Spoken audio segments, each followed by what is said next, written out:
we are now faced with the prospect of opposing forces that restrain growth and raise inflation at the same time.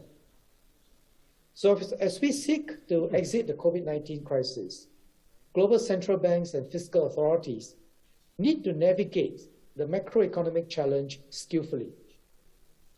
Decisive monetary policy action is needed to deal with the inflation threat, together with targeted fiscal support where needed for the most vulnerable segments. Now, beyond the near-term outlook, the risk of deglobalization has increased with ongoing US-China tensions, as well as the recent use of financial sanctions.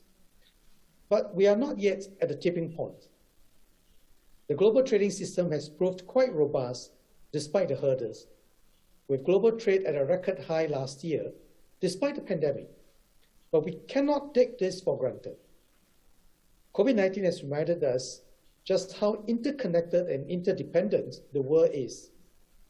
While frictions remain, we must remember, growth and prosperity are achieved through cooperation. All countries would like to emerge stronger from this crisis. Within Asia, let us strengthen partnerships and deepen the integration of our economies in an open and inclusive way. So let me highlight briefly 3 ways we can do so. First, we must continue to strengthen regional architecture and partnerships. The RCEP and CPTPP, 2 of the world's largest plurilateral trade agreements, are anchored in Asia.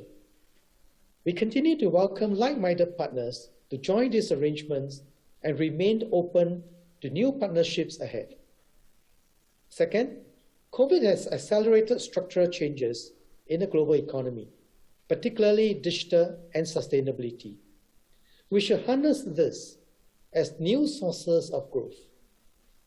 For digital trade to be a key growth driver, we must work together to harmonize standards, enable a trusted flow of data, and empower greater participation in the digital economy.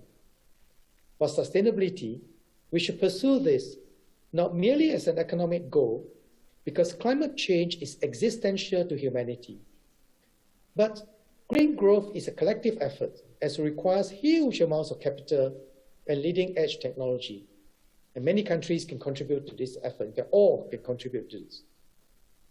The third way that we can emerge stronger is to strengthen the resilience of our economies. The foreseeable future will be full of uncertainty and increased volatility. We cannot on our own be resilient, but we can better manage disruptions through stronger collaboration, especially in ensuring the flow of critical supplies in times of crisis. Digital, sustainability, resilience. We have a full agenda ahead. To achieve these goals, we must set aside our differences. By working together, Asia and the world will not only recover from the pandemic, but emerge stronger in the post-pandemic world.